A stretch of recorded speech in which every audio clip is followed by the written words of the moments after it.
Olá, sejam todos bem-vindos. Hoje nós vamos dar início à nossa primeira aula de radiobiologia do nosso curso de radioterapia. Nós vamos ter a visualização dos efeitos biológicos da radiação, né? A absorção de energia pelos tecidos, a importância da radiobiologia no fracionamento da dose e os conceitos radiobiológicos e sua importância na radioproteção. Porque a gente precisa ter plenos conhecimentos, né, sobre proteção radiológica, né, radioproteção,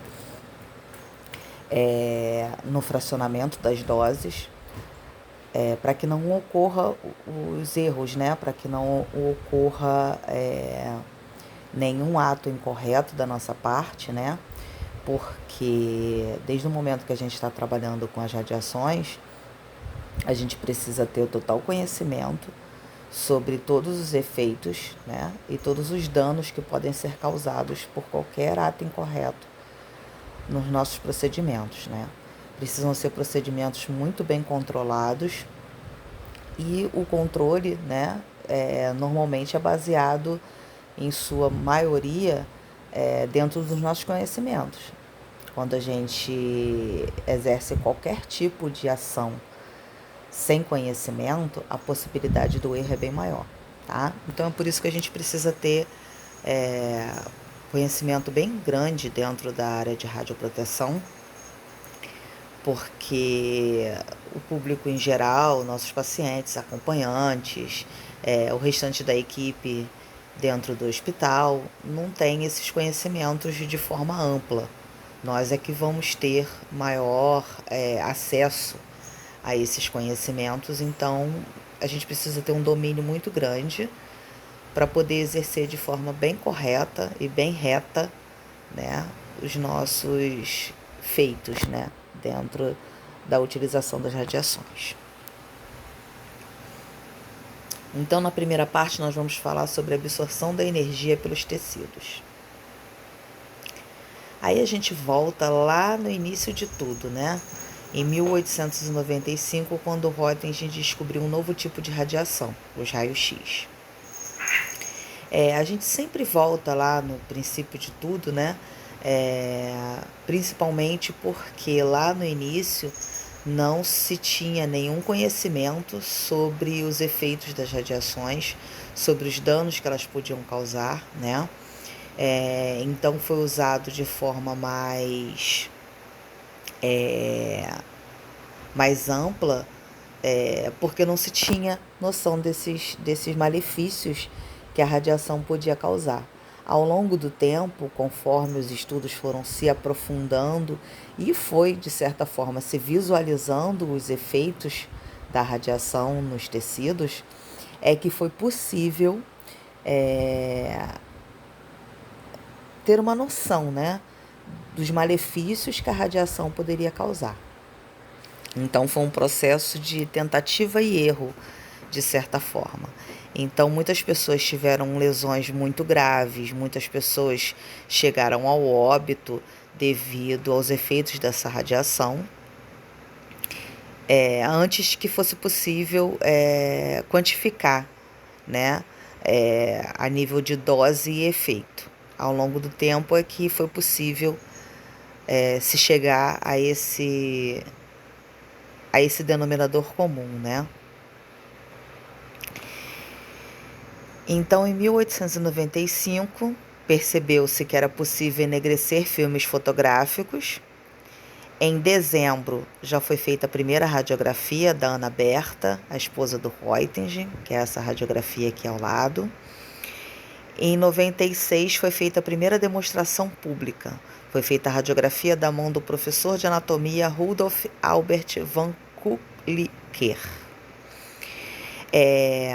Quando se começou com essas demonstrações públicas, né, do que era possível fazer com raio-x nesses primórdios, foi que começou, de certa forma, o uso meio que descontrolado, né? Porque começou a se fazer demonstrações e normalmente eram em festas, em eventos, e foi utilizado de uma forma como se fosse uma, uma brincadeira, uma coisa legal, uma coisa interessante, uma novidade.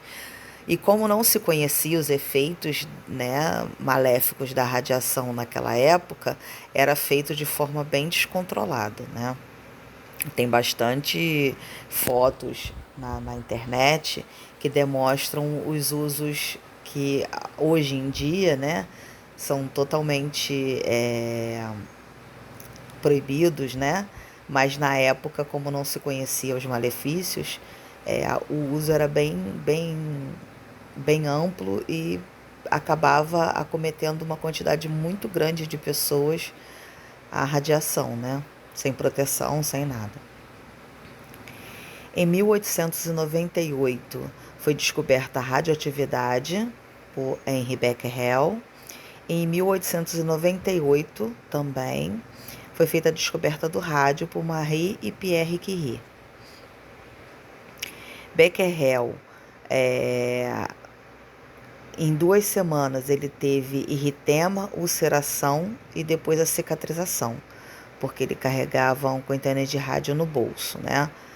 Como não se conhecia os malefícios, se carregava como se fosse um item qualquer, né? Um item comum. Foi o primeiro experimento relatado em radiobiologia. Então, Becquerel foi uma das primeiras pessoas a ter um relato, né,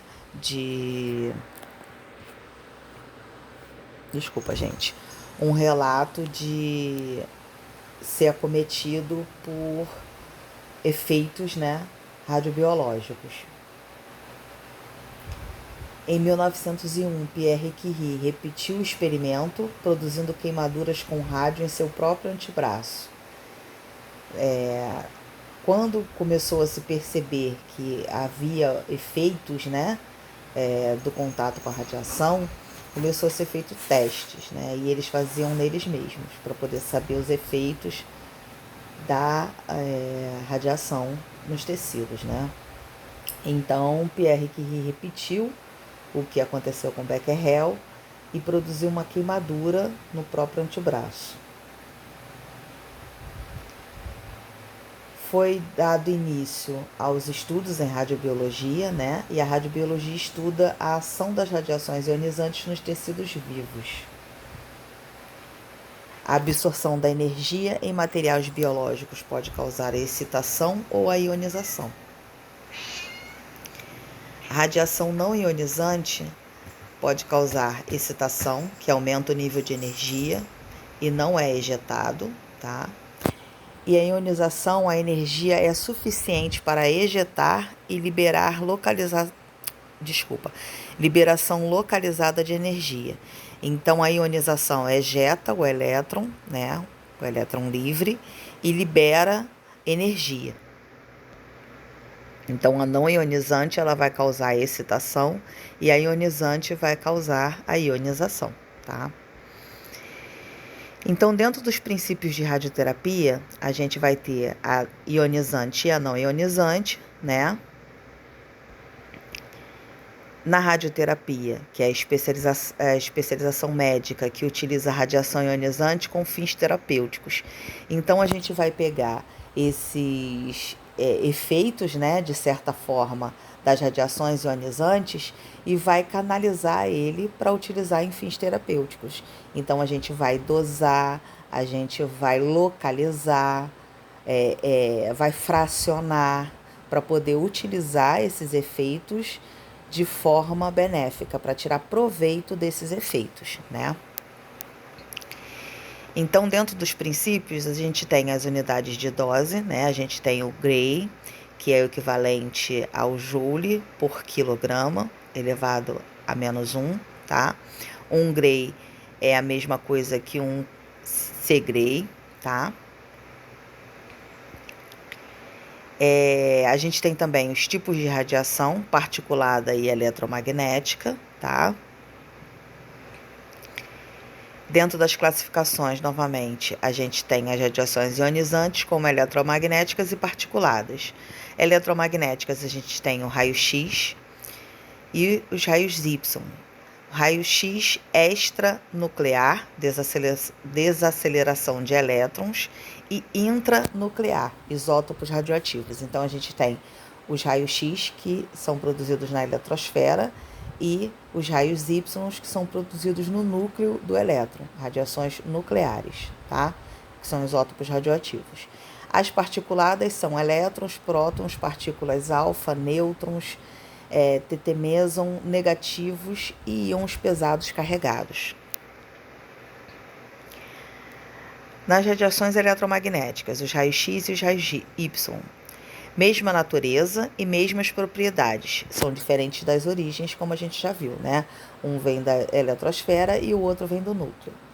Os raios-x têm diferença de potencial elétrico, elétrons acelerados para altas energias, colisões contra um alvo, parte da energia cinética é convertida em raio-x.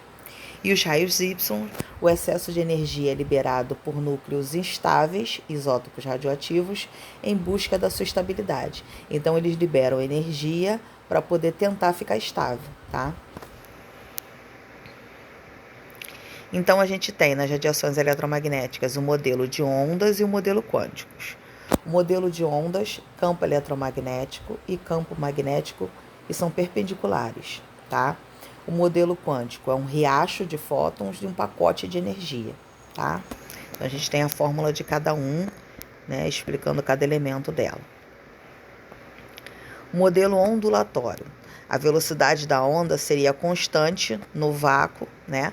O comprimento de onda e a frequência são inversamente proporcionais. Modelo quântico, a diferença entre uma radiação ionizante e uma radiação não ionizante estaria no tamanho dos pacotes individuais de energia e não na energia total envolvida, tá? Por exemplo, radiação ionizante, a energia do fóton é 124 elétron-volts e o comprimento de onda 10 elevado a menos 6 centímetros. Radiações particuladas. A gente tem os elétrons, que têm carga negativa e pequena massa, são acelerados por diferença de potencial. Os prótons, que têm carga positiva e massa 2.000 vezes maior, têm a maior complexidade e custo para serem acelerados. E as partículas alfa, núcleo de átomos de hélio, 2 prótons e 2 nêutrons, e decaimento de radionuclídeos. Radiações particuladas.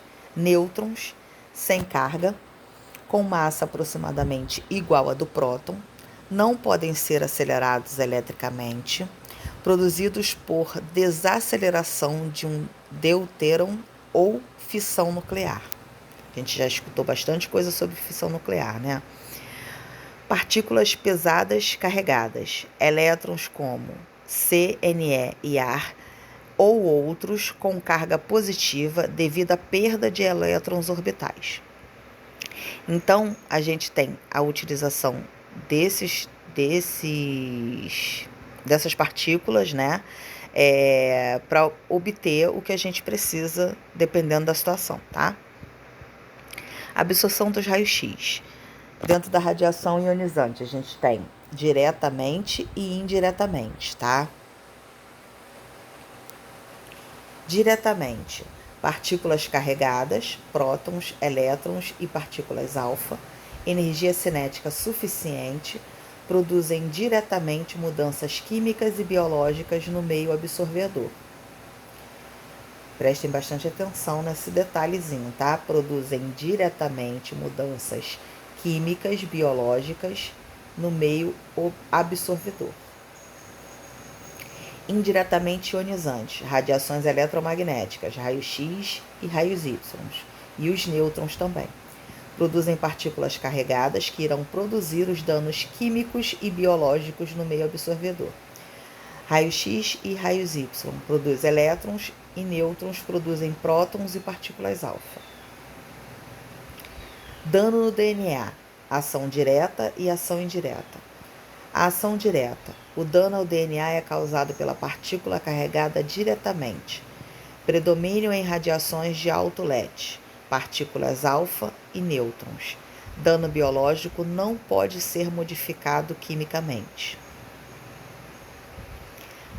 Ação indireta. A partícula carregada interage com as outras moléculas de água para produzir radicais livres que irão lesar o DNA.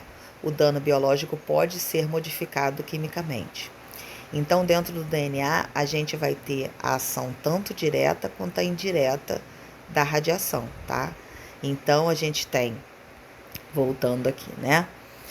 O dano é causado pela partícula carregada, tá? Predomina em partículas alfas e nêutrons, e o dano não pode ser modificado, e na indireta, o dano pode ser modificado, tá? A gente tem a ionização da água, tá? H2O, íon em radical livre, altamente reativo.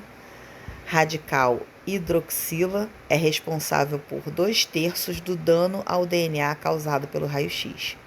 Então, a gente tem a ação direta, né? E ação indireta dentro do DNA, que pode causar modificação, pode causar ionização, né, das partículas de água. Então, a gente tem um efeito muito grande, 2/3 do dano do DNA. Então, é um efeito muito grande, é mais da metade, né?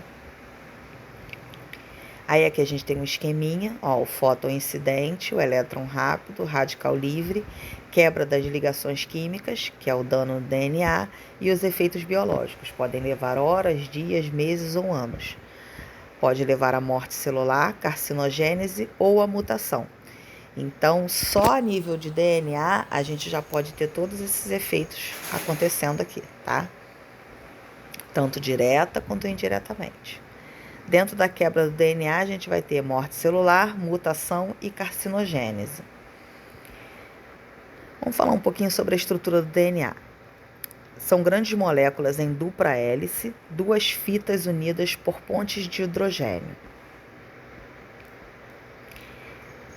Espinhal dorsal, grupos fosfatos e açúcares alternados, e tem 4 bases nitrogenadas, tá? Então, tem adenina, citosina, timina e guanina, tá? A estrutura do DNA. Então, a gente vai ter os tipos de quebra que pode ocorrer com o DNA. Em uma célula irradiada, pode ocorrer a quebra de apenas uma fita, que é a quebra simples, ou a quebra de 2 fitas, que é a quebra dupla. A quebra simples tem poucas consequências biológicas e rapidamente pode ser reparada. Quando ocorre o reparo incorreto dessa quebra, né, ocorre a mutação. 2 fitas quebradas em lugares bem separados, pode ocorrer o reparo. Quebra nas 2 fitas do DNA em posições opostas ou separadas por algumas bases é a lesão mais importante produzida pela radiação. Elas são mais raras, tá? Ocorrem 25% menos que a quebra simples, tá? Varia linearmente com a dose em baixas doses e quadranticamente em altas doses. Então, é linear para doses baixas e como se fosse 4 vezes mais em doses mais altas, tá? Ela normalmente promove a morte da célula, a mutação ou a carcinogênese. O evento de morte celular se correlaciona melhor com eventos de dupla quebra. Dupla quebra é a lesão mais relevante, resultando na maioria dos insultos biológicos, incluindo a morte da célula. Reparo de uma quebra dupla, recombinação homóloga ou recombinação não homóloga. A recombinação homóloga requer que o DNA não seja danificado, ocorre após a replicação, é rara e é livre de erros. A recombinação não homóloga, a ilegítima, causa lesões pré-mutagênicas. Então, a gente vai ter, quando tem a recombinação, né, quando ele se regenera, vamos dizer assim, requer na homóloga que o DNA não tenha sido danificado, para que ela possa se reconstituir, tá? Pode ver aqui, na homóloga, essa primeira, ela se regenera, se reestrutura e literalmente preenche os espaços vazios, né? Da recombinação homóloga é como se ela só se juntasse, né? Por isso que, entre aspas, ela utiliza o termo de ilegítima, porque é como se ela não se recombinasse, ela só juntou os espaços, não houve preenchimento, não houve como se fosse uma regeneração, né?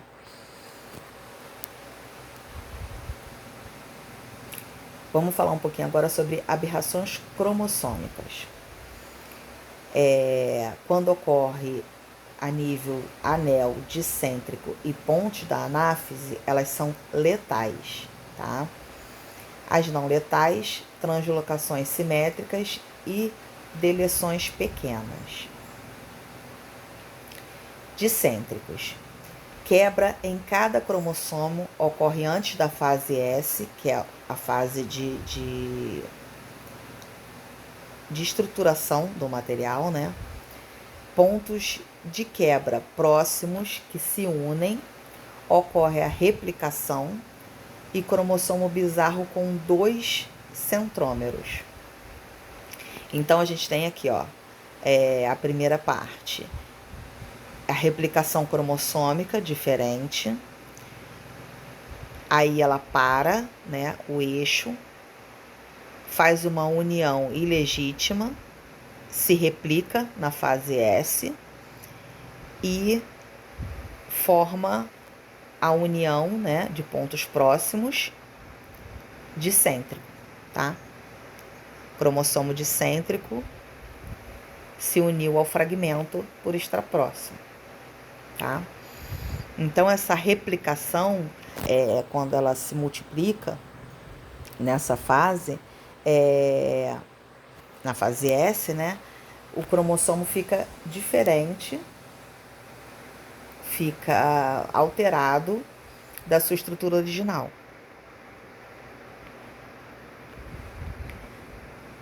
Aí aqui a gente tem, ó, o normal, nesse quadrinho aqui de cima, né, praticamente todo mundo virou xizinho, né? E aqui a gente tem um dicêntrico, ó, como se fosse 2 xizinhos juntos. Então ele é diferente. Tem um outro aqui, ó, que é só 2 tracinhos. Então ele é bem diferente da estrutura normal. Então dicêntrico, literalmente, é como se ele tivesse 2 eixos de união, né? 2 xizinhos, diferente das outras, tá? Então ele vai se unir com a estrutura mais próxima a ele e vai causar essa alteração, essa mutação, essa modificação na estrutura, tá? Aí em forma de anel, uma quebra em cada braço de uma cromátide, ponto de quebra se unem formando um anel. Na fase S, a replicação dando a origem ao cromossomo bizarro. Então, a replicação do cromossomo, a quebra, ela se une de forma incorreta, formando um anel, se replica, tá? Se multiplica na fase S e pode formar as mutações, as alterações. Aí aqui novamente a gente tem as normais em volta e a mutação em forma de anel aqui dentro do círculo, bem diferente das outras, tá? Ponte de anáfase, a quebra ocorre após a fase S, o ponto de quebra se une, o fragmento acêntrico é perdido e não é possível haver separação. Aí a gente tem a imagem aqui, ó. Ocorre a quebra, ela se une e ocorre a perda do fragmento e não é possível mais ocorrer a separação.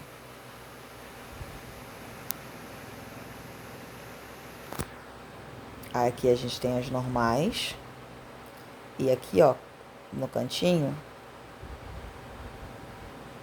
a gente tem uma ponte de anáfase.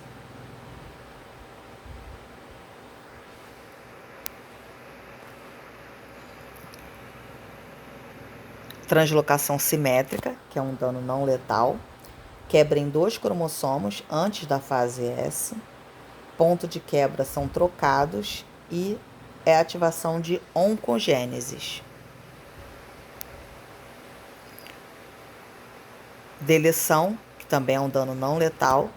2 quebras no mesmo braço do mesmo cromossomo. Perda de material genético entre as 2 quebras, associado à carcinogênese, perda do gene supressor.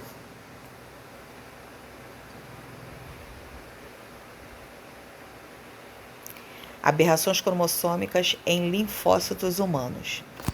Biomarcadores de exposição à radiação, frequência de aberrações assimétricas, dicêntricos e anéis, reflete a dose recebida. Modelo linear quadrático, linear 2 quebras, uma partícula carregada, quadrático, 2 quebras em partículas diferentes. Então, dependendo da dose, a gente vai ter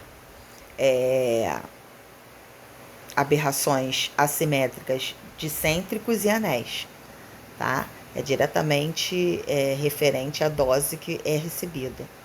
Então, a gente sabe, né, que vai ter algum tipo de aberração, dependendo da dose que se recebe, né? Aberrações em células tronco. Pode ser letais, que é o dicêntrico.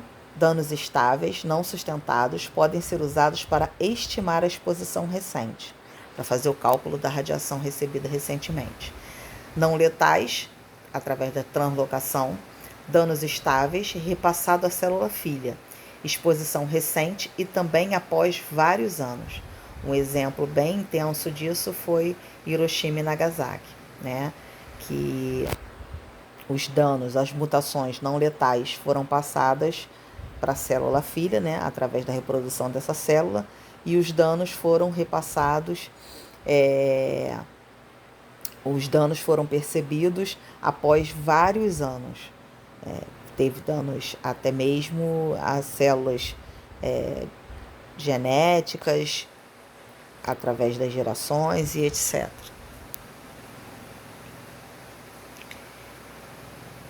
Então, dentro da parte 2, a gente vai falar da importância radiobiológica do fracionamento da dose, né? A importância de fazer o cálculo de dose para cada exposição. A eficácia do fracionamento ele depende dos 4 R's. Redistribuição do ciclo celular, reoxigenação das células hipóxias, reparo ao dano subletal e repopulação. Então, esses 4 R's, eles vão ser importantes porque a gente, fracionando, né, as doses de radiação, a gente consegue permitir que o ciclo celular possa agir, né, a reoxigenação das células, reparo do dano da célula e a repopulação celular. Então, a gente consegue permitir que as células saudáveis, que acabam sendo acometidas também pela dose de radiação, por estarem próximas às células que a gente quer exterminar, que a gente quer eliminar, elas consigam, por ser saudáveis, se regenerar, né? O tecido consegue se regenerar dentro das suas possibilidades. E as células problemáticas, elas por terem mais dificuldades nessa regeneração, quando a gente vai dar a próxima fração, a próxima dose, elas ainda não se recuperaram de forma efetiva. Então, o objetivo dentro do fracionamento é permitir que as células saudáveis consigam se regenerar e, nesse intervalo, as células com problema que a gente quer exterminar não vão conseguir. Então, quando a gente dá a próxima dose, as células com problema ainda não se recuperaram, então elas levam outra pancada, vamos dizer assim, ficam mais fracas ainda, No intervalo, as células saudáveis vão se regenerar também, novamente, né? E na próxima dose a gente dá outra pancada nas células com problema que não conseguiram se regenerar nesse intervalo e dá o intervalo do fracionamento para que as células saudáveis consigam se regenerar, tá? Então a gente vai utilizar de forma bem eficaz esses 4 R's para que a gente não lesione o tecido saudável, o tecido que a gente quer salvar, próximo ao tecido que a gente quer exterminar, tá? Então nós vamos falar sobre o fracionamento, né, e a eficácia desse fracionamento dividido nesses 4 R's nas próximas aulas, tá bom? Espero que vocês tenham gostado. Qualquer dúvida é só entrar em contato e até um próximo encontro.